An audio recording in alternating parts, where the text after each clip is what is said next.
मैं honourable LG साहब का जो 3 तारीख को हाउस के सामने उन्होंने खुतबा पेश किया, उसके लिए उनका शुक्रिया करने के लिए खड़ा। कोशिश की गई कि एड्रेस के जरिए, खुतबा के जरिए गवर्नमेंट के जो इंटेंशंस हैं, गवर्नमेंट के जो इरादे हैं, जो अभी तक हुआ, जो होना बाकी है, उसके बारे में हम जिक्र करें। अब कई मेरे साथी एक एक नुक्ते पे गए तो कहा ये नहीं था, ये नहीं था, ये नहीं था, पिछली एड्रेस में ये था, इस बार इसका जिक्र नहीं हुआ। स्पीकर साहब, गवर्नमेंट एक एड्रेस से दूसरी एड्रेस तक नहीं चलता। गवर्नमेंट 5 साल इन कंटिन्यूएशन चलता है। 4 महीने पहले इसी हाउस के सामने एलजी साहब ने पहला अपना खुतबा पेश किया। ज्यादातर बातें उसमें हुई। अब ये जरूरी नहीं है कि जो बातें 4 महीने पहले की गई उन्हें दोबारा भी दोहराया जाए। पहला खुतबा देखिए, ये देखिए, ये इन कंटिन्यूएशन होता है, ये इन एडिशन होता है। ये खुतबा 4 महीने वाले पहले को रिप्लेस नहीं करता, उसको ऐड कर देता है। तो मेरे लिए साथी जो ये शासन शायद पैदा कराने की कोशिश कर रहे हैं, फिर हम कुछ चीजों पर अचानक खामोश हो गए, हमने कुछ चीजों का जिक्र नहीं किया। शायद 4 महीने पहले किया था लेकिन अब नहीं किया क्योंकि अब कोई किसी ने कहा ये कोई प्रेम पत्र है। अब अगर हमने प्रेम पत्र लिखना होता हम पहले पत्र में लिखते। मकसद ये था कि शुरुआत वहां से हुई। इसमें हमने और इजाफा किया। जब अगले साल मैं उम्मीद करता हूं उस वक्त गवर्नर होंगे, जब उस वक्त गवर्नर साहब का खुतबा होगा और इजाफा होगा और अगले 5 साल तक भी सिलसिला चलता रहेगा। तो इसलिए मेरे जो सीनियर साथी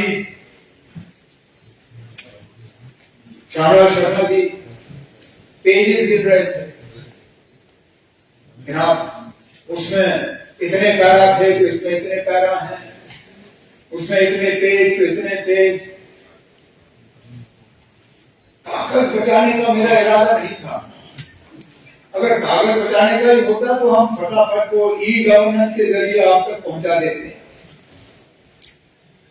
थोड़ी सी आपको हम राहत पहुंचाने की कोशिश कर रहे थे, इस बात का एहसास रखते हुए कि अगर एलजी साहब का खुतबा हम 1-1.5 घंटा रखते आपको सुनना पड़ता। अब कल ठीक इसी जगह लगभग 11-11:15 बजे आपको फिर मेरा ही भाषण सुनना होगा, कोई 2-2.25 घंटे, वो भी अंग्रेजी में। तो हमने सोचा ना, जब गवर्नर साहब ने 4 महीने पहले इतना लंबा सारा खाका आपके सामने खींचा, तो इस बार इसको थोड़ा कंसाइज करके बाकी बातें हम बात के लिए रखेंगे। तो इसमें ऐसी कोई बात नहीं है कि हम अपना एजेंडा निकाल रहे हैं या किसी चीज पे हम खामोश रहना चाहते हैं। अब कई सारे साथी इस तरफ से भी, ऑपोजिशन के बेंचेस की तरफ से भी डेवलपमेंट के हिसाब से बातें आई, कुछ सवाल आए, कुछ चीजों का जिक्र हुआ। अब मैं दोबारा ये बात दोहराऊंगा कि इस बात का एहसास रखते हुए कि कल उन्हीं चीजों पर बजट के दौरान मुझे बात करनी होगी, उसके ठीक बाद ग्रांट्स पे सिलसिला शुरू होगा, उस पर ही बहस होगी। मैं हाउस का वक्त नहीं लेना चाहूंगा और एक डेवलपमेंट की चीज को जो है यहाँ पे बात करें।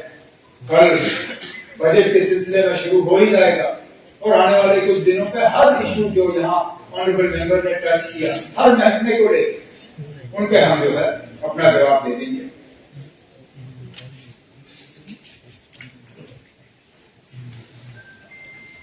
हमारे मैनिफेस्टो का यहाँ पहुंच चुके बहुत सी बातें आई मैनिफेस्टो को लेकर।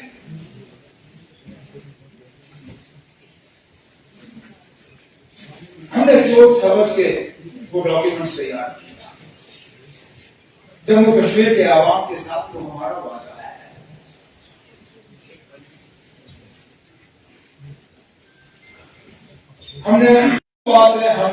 हम इन आने वाले 5 साल में उन बातों पर कायम रखे उसको पूरा करेंगे। उनमें जो कैदियों के हवाले से बात हुई, हमने इसमें सियासत में उलझना नहीं चाहता हूं, नहीं तो बहुत कुछ कहा जा सकता है इन कैदियों के बारे में जिन पे 2016 में केस लगे थे और उनसे केस वापस लेने के वादे हुए जो फिर नहीं हुआ। जो टर्मिनेशंस की बात यहां पे हुई सरकारी मुलाजमों की, उसका सिलसिला किस दौर में शुरू हुआ वो हम सब जानते हैं, लेकिन सिलसिला रुक जाना चाहिए। उस पर हम वादाबंद हैं और हम अपने वादे में कायम रहेंगे। लीडर ऑफ द ऑपोजिशन साहब ने ये कहा कि हम पीएसए इस्तेमाल करते हैं तो क्या गुनाह करते हैं। अगर पीएसए ही आपका हथियार है तो आपका केस कमजोर है ना, आप मान के चलिए। अगर आप सिर्फ पीएसए के बुनियाद पे इन लोगों को जेल में रख रहे हो सालों साल, इसका मतलब ये है कि आपके पास इनको प्रोसिक्यूट करने की कोई सबूत है नहीं, आपके पास इनके खिलाफ कोई केस है नहीं, आप सिर्फ पीएसए के जरिए जो है इनको बंद रख रहे हैं। अगर वाकई जो आप कहते हो कि ये पत्थरबाज हैं, ये ओजीडब्ल्यू हैं, ये हैं, तो प्रिवेंटिव डिटेंशन की जरूरत क्यों? प्रिवेंटिव डिटेंशन की जरूरत वहां पड़ती है जहां आप और कोई केस बना नहीं सकते हो। आपने मेरे खिलाफ पीएसए लगाया क्योंकि मुझे बंद करने के लिए आपके पास और कुछ था नहीं। आपने पहले प्रिवेंटिव डिटेंशन में मुझे 6 महीने बंद रखा, जब वो अरसा बीत गया और कुछ चाहिए था आपको, आपके पास और कुछ था नहीं, तो पीएसए लगा के मुझे बंद कर दिया।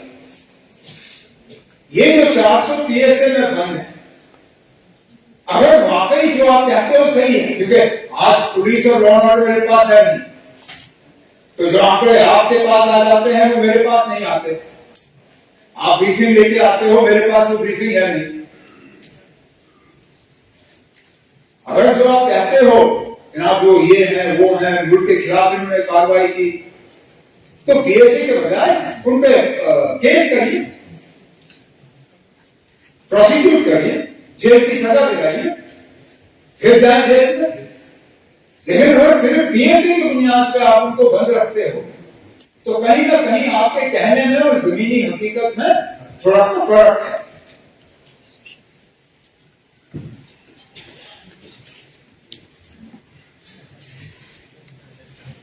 $370 के हवाले से बहुत बात हुई। फिर honourable leader of the opposition की तकरीर के हवाले से ही बात करूंगा। कहा कि 370 को लेके हम हाउस का टाइम जाया करते हैं, लेकिन जितना हमने 370 पे बात की उससे ज्यादा तो शायद उस तरफ से क्या करेंगे। हर तकरीर में 370 को हटाने की जस्टिफिकेशन वहां से है। आप लोग ऐसे काम गिन रहे थे, मैं थोड़ी देर के लिए मैं दीवारों के आसपास देख रहा था कि कहीं ऐसा ना हो कि मैं पार्लियामेंट शिफ्ट कर गया, क्योंकि आपकी तकरीर तो ऐसा लग रहा था जैसे आप प्रेसिडेंट्स एड्रेस पे अपनी तकरीर कर रहे हैं के बजाय लेफ्टिनेंट गवर्नर एड्रेस। यहां के काम गिनने के बजाय आप दिल्ली की हुकूमत, मरकजी हुकूमत के काम गिन रहे हैं। आपने बड़े बड़े प्रोजेक्ट्स के हवाले से बात की, कोई रिंग रोड, कोई ये रोड, कोई वो रोड, कोई ये। मैं आपसे सिर्फ एक सवाल पूछता हूं, मुझे ये बताइए इनमें से कौन से ऐसे काम हैं जो बिना 370 हटाए नहीं मुमकिन होते। बताएं, क्योंकि आज तक मुझे इस सवाल का जवाब नहीं मिला है। आप जो काम गिनते हो, IIT, IIM, AIIMS, ring road, ये बाकी चीजें, इनमें से ज्यादातर वो काम है जो 2019 से पहले शुरू हुए। लेकिन मैं उस झगड़े में पढ़ूंगा नहीं। मैं आपसे ये पूछता हूं ना, मुझे बताइए वो कौन सा ऐसा डेवलपमेंट रिलेटेड काम हुआ जो 370 हटने से पहले मुमकिन नहीं था। डेवलपमेंट के लिहाज से कौन सी बेहतरी आई? चलिए आज आप कहेंगे आपको इसका जवाब देने का मौका नहीं मिला, चलिए बजट में जब आप अग्री करेंगे, कम से कम उस वक्त मुझे बताइए ना, कोई ऐसा एक प्रोजेक्ट बताइए मुझे जो बिना 370 हटाए हुए यहां मुमकिन नहीं होता। मैं भी अपनी जगह समझ जाऊंगा, वाकई शायद कोई बहुत बेहतरी या तरक्की आई है।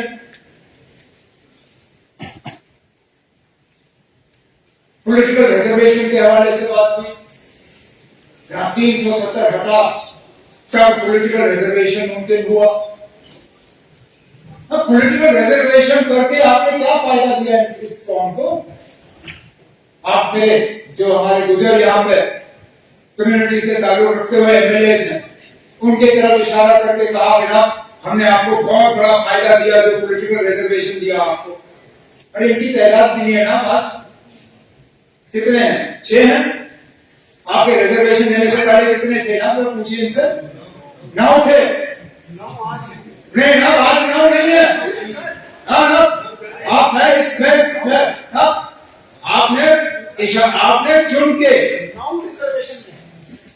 आपने चुन के गुजर कम्युनिटी को कहा, आपने इनको कहा, आपने अब आप अपनी बात को दूसरे अंदाज में पेश करेंगे, लेकिन मैं हाउस में मौजूद था। आप बैठे ना, आप बैठे। आपने उस वक्त हमारे तरफ उंगली करके ये कहा कि इन लोगों ने आपको, मतलब गुजरों को, ST का दर्जा देने के बाद भी पॉलिटिकल रिजर्वेशन नहीं दी। ये कहा आपने ये नहीं कहा कि हमने 9 सीटें पॉलिटिकल रिजर्वेशन दी। आपने गुजर कम्युनिटी को कहा कि आप लोगों को ST का दर्जा मिला था, लेकिन इन लोगों ने आपको पॉलिटिकल रिजर्वेशन नहीं दी। उसके बुनियाद पर मैं आपसे पूछता हूं ना कि पॉलिटिकल रिजर्वेशन देके आपने फायदा क्या दिया? उस वक्त 9 थे, अब 6 हैं। अब आप कहोगे पहाड़ियों की आबादी बढ़ गई, तादाद बढ़ गई, लेकिन इसमें से 2 तो मेरे साथी ऐसे हैं जो ओपन सीटों में जीतते आ गए, तो कोई ऐसा तूफान नहीं। तो मैं फिर इस बात पे आता हूं ना कि 370 हटाने के बाद कौन सा ऐसा करिश्मा हुआ जिसकी बुनियाद पे आप कहोगे ना कि जमीन आसमान का फर्क पड़ा, बहुत फायदा हुआ लोगों को। फिर आपने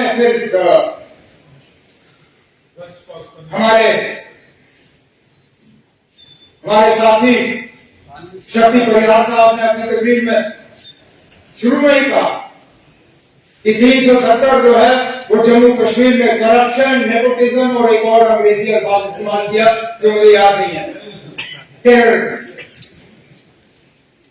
चलिए एक सेकंड के लिए टेररिज्म, मैं फिर अगर ये जो टेररिज्म की मैं बात सुनता हूं तो मैं थोड़ा वर्जन,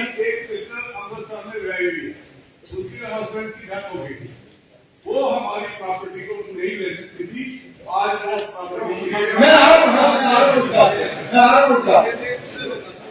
पे भी आ रहा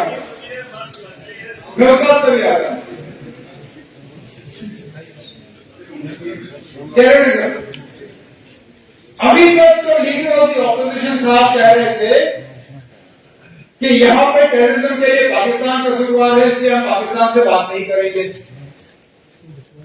लेकिन शक्ति परिहार साहब कहते हैं कि टेररिज्म यहां पे 370 की बदौलत है। अब खुदा मुझे बताइए ना, टेररिज्म 370 की बदौलत है या पाकिस्तान की बदौलत? अगर टेररिज्म 370 की बदौलत है तो फिर पाकिस्तान से बातचीत के लिए आपको एतराज नहीं, और अगर पाकिस्तान कसूरवार है 370 के लिए, टेररिज्म के लिए, तो फिर 370 को उसके लिए दोषी क्यों ठहराते हो? और 370 को हटाने के बाद जो बिलखसूस जम्मू में टेररिज्म बढ़ी, उसके लिए कौन कसूरवार? जिन इलाकों को मैं दावे से कहता हूं हमने अपनी हुकूमत, कांग्रेस नेशनल कॉन्फ्रेंस की हुकूमत, जिसमें सलातिया साहब और श्यामला शर्मा साहब मेरे साथ मंत्री थे, इतना बड़ा जम्मू का हिस्सा हमने पूरा ही टेररिज्म से मुक्त किया था। पूछिए इनसे, कम से कम इस बात पर तो ये इनकार नहीं कर सकेंगे। कब हुए जम्मू शहर में हमले जब हम मंत्री थे? कब हुए रियासी में हमले जब हम मंत्री थे? कब हुए यात्रियों पे हमले जब हम मंत्री थे? कब हुए रजौरी बाजार में हमले जब हम मंत्री थे? नहीं हुए। मैं कितने मैं गिनना नहीं चाहता हूं, तो गिनने की मैं गिनना शुरू कर दिया तो फिर कोई एंड नहीं होगा इसका। लेकिन मेरा कहने का मतलब यह है ना, अगर अकेले 370 ही जम्मू कश्मीर में टेररिज्म के लिए जो है कसूरवार है, तो हटाने के बाद बंद हो जाना चाहिए था। नहीं हुआ ना, तो इसमें भी फेल, इसमें भी फेल। फिर नेपोटिज्म की तो मैं बात करूंगा ही नहीं, क्योंकि उसमें कोई पार्टी जो है वो कहते हैं ना हम ऐसा होंगे ना, हम नेपोटिज्म की बात कर सकते हैं ना आपको, छोड़ दीजिए उसको। अब करप्शन की हम बात करें, 370 करप्शन के लिए जो है जिम्मेदार था, और हटने के बाद अब करप्शन है नहीं। जल जीवन मिशन पर सबसे ज्यादा शोर किसने किया था? सबसे ज्यादा शोर जल जीवन मिशन पर किसने किया? क्या कहा? जुगाड़ जीवन मिशन? हाँ, जुगाड़ी जीवन मिशन, जल जुगाड़ मिशन, कुछ ऐसा ही कहा। ये मेरे अल्फाज नहीं है, उस तरफ से है। हम एज मिनिस्टर,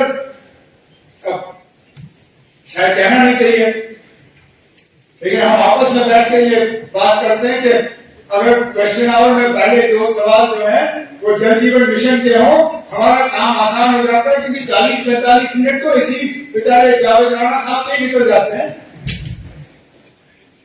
क्योंकि आप में से कोई ऐसा नहीं है जो जल जीवन मिशन को लेके परेशान नहीं या शिकायत नहीं करता। एक चलिए माइनिंग पे करप्शन पे इल्जाम आपने लगाए, हमने नहीं। हमने तो इसका कभी जिक्र ही नहीं किया। आप इस सेशन से पहले जल जीवन मिशन के बारे में शिकायतों का आपने हमसे तो सुना नहीं होगा। जमीनों के मामलों में करप्शन की बात, मिस गवर्नेंस की बात, कन्वर्जन ऑफ लैंड यूज, वो हमारी बदौलत नहीं, वो सब पोस्ट 370 आया, जिसकी बात श्यामला शर्मा साहब ने क्वेश्चन आवर के दौरान इतने जोरों शोर से किया। वो सारा कानून तो 370 हटने के बाद आया। तो फिर मैं पूछता था क्या बिक्री आई? करप्शन भी नहीं रुका, मिस गवर्नेंस भी नहीं रुका। अब ठीक है, आप कहते हो कभी नहीं आएगा, हम कहते हैं हम वापस लाएंगे, वो कहते हैं उम्मीद पे दुनिया कायम है। ठीक है ना, हम अपनी उम्मीद की दुनिया में रहेंगे, आप अपनी दुनिया में रहोगे, इतने कौन से निकलता है। लेकिन ये मुझे बात करिए ना कि अब सुप्रीम कोर्ट का मोहर लग गया है। मैं वकालत नहीं जानता, शायद मुझे नहीं मालूम अगर आपने वकालत की होगी या नहीं, लेकिन आपके आसपास काफी मतलब अच्छे खट्टे वकील बैठे हैं। ये भी जानते हैं ना कि अदालत का फैसला दूसरी अदालत में टाला जा सकता है, बदलाया जा सकता है।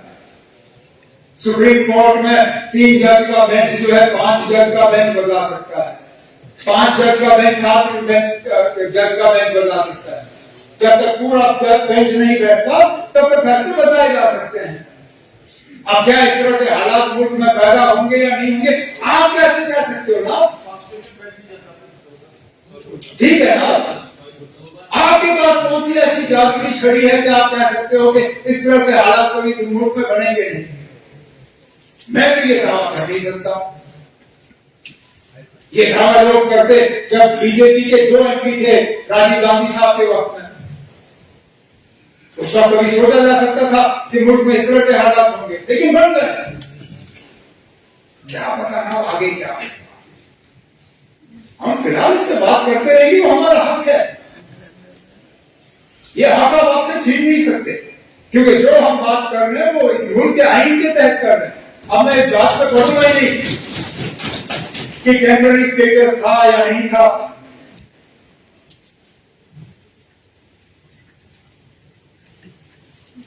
लीडर ऑफ द ऑपोजिशन साहब ने महाराजा साहब के हवाले से कहा कि हम बार बार उनका इंसल्ट करते हैं, अपमान करते हैं। हमारी तरफ से कभी नहीं हुआ। एक जगह बताइए ना जहां पे महाराजा साहब की लेगेसी को हमने कहीं सब पहुंचाया, कहीं नाम बताया, बताए कहीं कभी। मेरी हुकूमत में, कांग्रेस की हुकूमत में, मेरे वालिद साहब की हुकूमत में, जब पीडीपी और कांग्रेस की हुकूमत थी तब बताएं, अब कहीं पे हमने नाम बदले? प्रताप सिंह पार्क आज भी प्रताप सिंह पार्क, SMGS अस्पताल आज भी SMGS अस्पताल, SMHS अस्पताल आज भी SMHS अस्पताल। कहीं सड़कों का नाम नहीं, कहीं पर नहीं। नहीं, मुझे बताइए ना, महाराजा साहब के जो अगर हम विरासत देखें तो जो सबसे बड़ी चीजें क्या थी? एक जम्मू कश्मीर रियासत, वही देखें ना हमें विरासत में, ये रियासत बना के उस रियासत का आपने क्या हाल किया? बताए ना, ये कहने की बात है। ये छोड़िए ना, छोड़िए, वो दिल्ली ने किया ना, वो आपने नहीं किया, वो मरकज की हुकूमत ने किया ना। 70 वर्ष में क्या हुआ? क्या हुआ? 70 वर्ष में क्या हुआ? विरासत की बात कर रहा हूं ना। महाराजा बहादुर ने विरासत में जम्मू कश्मीर का एक नक्शा आपको दिया। चलिए, एक हिस्सा पाकिस्तान के पास में, उसमें भी आज फॉरेन मिनिस्टर साहब ने कहा कि हम वापस लेके आएंगे। किसने रोका? मुझे बताया किसने रोका? हमने कभी कहा कि मत लाओ, कभी कहा हम कहते हैं लाना है तो रहिए। अच्छा, यहां पे तकरीरों में कांग्रेस को आड़े हाथों लिया गया, आपने हाजी पीर छोड़ा, आपने ये छोड़ा, आपने वो छोड़ा। खुद बताइए ना, जब करगिल का वार हुआ क्या वापस आया? वो मौका था ना, मौका मिल गया था, बहाना था आपके पास। पाकिस्तान ने हमला किया था, अगर लाने का इतना शौक था उस वक्त आते, नहीं लाए, चलिए कोई बात नहीं, उस वक्त नहीं हो पाया। आज अगर ला सकते हो लाइए ना, हमें से कौन सा ऐसा है तो कहे ना ला सकते हो तो लाइए। नहीं, उसके साथ साथ जब आप वो नक्शा देखते हो ना जम्मू कश्मीर का, उसमें जम्मू कश्मीर का एक हिस्सा पाकिस्तान के पास है, ठीक, लेकिन एक हिस्सा चीन के पास भी है। उसकी बात क्यों नहीं है? उसका जिक्र क्यों नहीं है?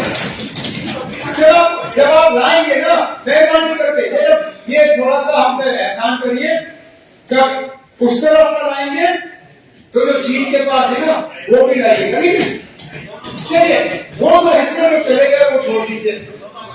जो महाराजा साहब ने जम्मू कश्मीर का नक्शा बनाया था उसके भी आपने 2 हिस्से किए, लद्दाख को अलग किया। और आप कहते हो लद्दाख के लोग ये चाहते थे, कभी पूछा आपने उनसे? कभी मालूम करने की कोशिश की? पहले दिन से करगिल के लोग इस फैसले के साथ नहीं थे, ठीक। आज अक्सर बेचकर लद्दाख की आबादी जो है, गोल आबादी, वो भी इस फैसले के साथ नहीं है। आज जिन लोगों ने 5 अगस्त 2019 को मिठाइयां बांटी थी, आज वो भी कहते हैं कि शायद इससे बेहतर तो हमारी हालत जम्मू कश्मीर के साथ भी बेहतर थी। तो पैदल आए लेह से दिल्ली अपने हकूक हासिल करने के लिए, तो वो विरासत का जो हमें मिला था वो भी नहीं रहा। और विरासत में महाराजा साहब क्या छोड़ गए हमारे लिए? स्टेट सब्जेक्ट लॉस, कि हमारी जमीन हमारी, हमारी नौकरियां हमारी। कहां है वो लॉज ना? कहां है वो कानून? आज आपकी जमीन पे आपका क्या हक है ना? कोई भी आके ले लेगा। आज आपकी नौकरियों पे क्या हक है आपका? इससे अच्छा तो हिमाचल का हाल है। हिमाचल में फैक्ट्री लगती है तो वहां कानूनन 70% जो है मुलाजिम हिमाचल के होने हैं। वहां अगर होटल लगता है तो 70% मुलाजिम हिमाचल के होते हैं। आप बताइए ना कौन सा ऐसा कानून यहाँ पे है? तो जब महाराजा साहब का नक्शा आपने नहीं रखा, जब महाराजा साहब का स्टेट सब्जेक्ट का कानून आपने नहीं रखा, तो हमने अपमान किया या आपने किया?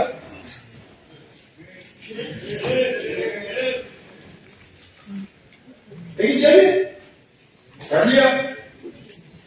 फिर 13 जुलाई पे आप नाराज हुए, आपने वो अल्फाज इस्तेमाल किए जो स्पीकर साहब ने मजबूरन उनको एक्सपंज करना पड़ा। आपकी और हमारी सियासी सोच बिल्कुल अलग है। आपकी आइडियोलॉजी हमारी आइडियोलॉजी उनमें कोई मेल नहीं है। लेकिन कम अज कम जब हम अल्फाज इस्तेमाल करें तो सोच समझ के करें। उन 22 लोगों ने जो 13 जुलाई 31 को कुर्बानी दी, वो किस लिए दी? एक आवाज हासिल करने के लिए, कुछ हकूक हासिल करने के लिए। और अगर उनका वो करना गलत होता, महाराजा साहब ने उनकी कुर्बानी के बाद जो कदम उठाए क्यों उठाए? जो एमसी कमेटी बिठाई गई, जो जस्टिस दलाल कमीशन बिठाया गया, क्यों बिठाए गए? जो उस कमीशन के बाद इलेक्शन का अनाउंसमेंट हुआ, जो इलेक्शन करके प्रजा सभा बनी, वो प्रजा सभा आखिर में जम्मू कश्मीर की असेंबली बनी। अरे ना, जिन कुर्बानियों के बुनियाद पे ये असेंबली कायम हुई, उनके बारे में भी हम इज्जत से 2 शब्द इस्तेमाल नहीं कर सकते। उनकी सिर्फ इतनी खता है कि वो मुसलमान है, इतनी खता, ये मान लिया। क्योंकि बाकी मुल्क में जहां शख्सी राज के खिलाफ आवाज उठी, वहां पे किसी ने उनको गद्दार नहीं कहा। लेकिन यहां पे क्योंकि वो मुसलमान थे और जमहूरियत के लिए लड़ रहे थे, हमारे मुंह से उनके बारे में इस तरह के अल्फाज कितनी आसानी से निकलते हैं। अब मैं बाकी इतिहास हिस्ट्री में नहीं जाऊंगा, क्योंकि मैंने कारियामी साहब की तकरीर के बाद उनको एक पर्ची भेजी। मैंने कहा आपने जो मेरी आधी तकरीर मुझसे ले ली, जो आपने पूरा हिस्ट्री का हमें यहाँ पे सुना दिया, तो मैं उसी को अपनी तकरीर समझ के कारियामी साहब की बात जो है उसको ऑन करता हूं। लेकिन आप ये मानिए, चाहे आप 13 जुलाई की छुट्टी रखें ना रखें, चाहे आप 5 दिसंबर की छुट्टी रखें ना रखें, उन लोगों की कुर्बानियों को यहाँ के लोगों के दिलों से कोई निकाल नहीं सकेगा। आपको क्या लगता है ना, 5 दिसंबर की छुट्टी हटा के शेर कश्मीर का जो उनकी कद है वो कम होगी? अरे ना, अगर आपने हमसे पूछा होता, मैं अपनी मर्जी से वो छुट्टी छोड़ देता।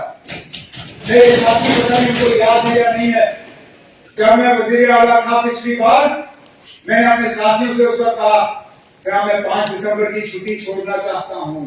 सलाहिया साहब गवाह हैं। मैंने कहा इस जम्मू कश्मीर में छुट्टियां बहुत ज्यादा हैं, मैं छुट्टियां कम करना चाहता हूं। लेकिन अगर मैं बाकी छुट्टियों को काटना शुरू करूंगा, ये लोग मुझे कहेंगे देखो अपने दादा की छुट्टी तो रखी, बाकियों को काट गए। तो मैं पहले शेर कश्मीर की छुट्टी जो है 5 दिसंबर वाली निकालूंगा, फिर हम और छुट्टियां जो है कम कर लेंगे, क्योंकि मुझे मालूम है शेर कश्मीर की शख्सियत जो है वो 5 दिसंबर की छुट्टी से नहीं है। उन्होंने जो जम्मू कश्मीर के लिए किया वो कोई मिटा नहीं सकता।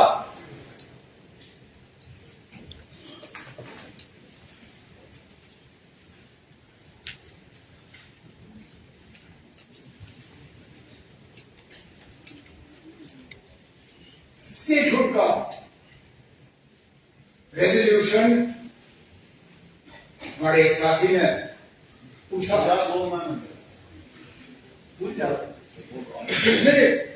मैं उस पर आ रहा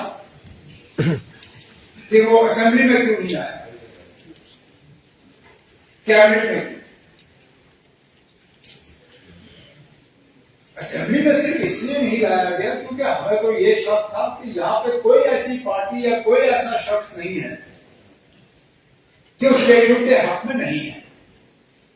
लेकिन अगर सजाद साहब को शक है कि यहां कुछ लोग ऐसे हैं जो स्टेटहुड के हक में नहीं है, नए रेजोल्यूशन में आज कहता हूं हमारे तरफ से सारे मेंबर उसके हक में वोट करें। वैसे भी शायद कल या परसों उन्होंने वैसे भी हाथ ऊपर करवा के 2 रेजोल्यूशन यहाँ पास कराएगी, ये वाला भी पास करा देते। ये वाला आप इनसे बात करके करवा लीजिए, नहीं ना, इनसे मशवरा कर लीजिए, आपके वहां बैठे हुए हैं, नहीं ना, हमें कोई एतराज नहीं है। लेकिन उसके साथ साथ जब तक हमें स्टेटहुड वापस नहीं मिलता तब तक गवर्नेंस पे क्लैरिटी के लिए जो बिजनेस रूल्स जो है उन्हें फ्रेम करने की जरूरत है।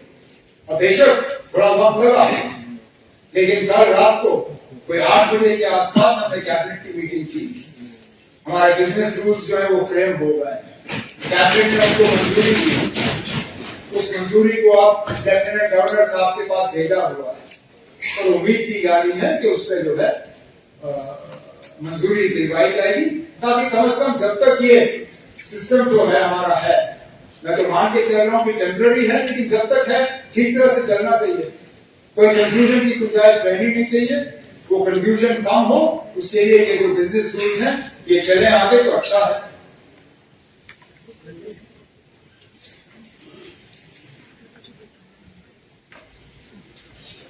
क्योंकि इसी में हमारी डिग्निटी और जो रिस्पेक्ट ऑफ द इंस्टीट्यूशन, जिसके हवाले से श्यामराज शर्मा जी ने सुबह भी बात की, अपनी तकरीर में भी कहा, आधा तो हमारी डिग्निटी तो स्टेटहुड के जाने से ही चली गई ना। इससे पहले जब एमएलए थे, वारंट ऑफ रेसिडेंस में आपका क्या नंबर था? आज क्या नंबर है? 28। हाँ, आज क्या है? आज पता नहीं आपके खाते में है भी या नहीं। मेरा नंबर है चीफ मिनिस्टर, जब मैं इससे पहले यहां खड़ा था मैं यूनियन कैबिनेट मिनिस्टर के बराबर था, अपनी रियासत में तो यूनियन कैबिनेट मिनिस्टर से भी ऊपर। आज तो पता नहीं मैं एमओएस के नीचे कहीं घूम रहा हूं। तो डिग्निटी एंड और द इंस्टीट्यूशन और ये सारा ये भी इससे जुड़ा हुआ, तभी तो हम लड़ रहे हैं ना। ये स्टेटहुड की लड़ाई हम अपने लिए नहीं लड़ रहे हैं, ये मेरी अपनी लड़ाई नहीं है, ये जम्मू कश्मीर के फायदे के लिए लड़ाई है। क्योंकि जो चीजें हम करना चाहते हैं उनमें से कई सारी ऐसी चीजें हैं जिनको अमीर नामा हम तब बना पाएंगे, जिन चीजों को वापस लेने की जरूरत, जिन चीजों को बदलने की जरूरत,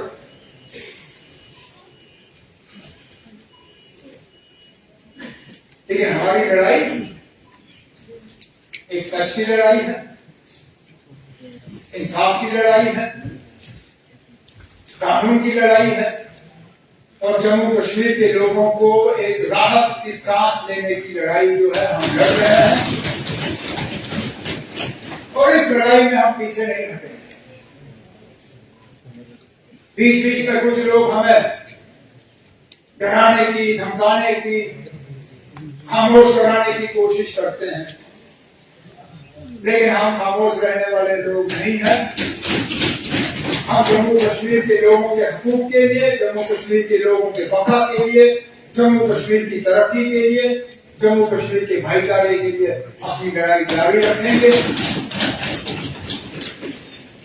स्पीकर साहब, मुझे कल इससे ज्यादा लंबी तकरीर करनी है। पानी का एक कतरा शाम के 6:35 से पहले पीने की इजाजत भी नहीं है। तो कल की तैयारी करने के लिए मैं आज अपनी तकरीर यहीं पे समाप्त करूंगा।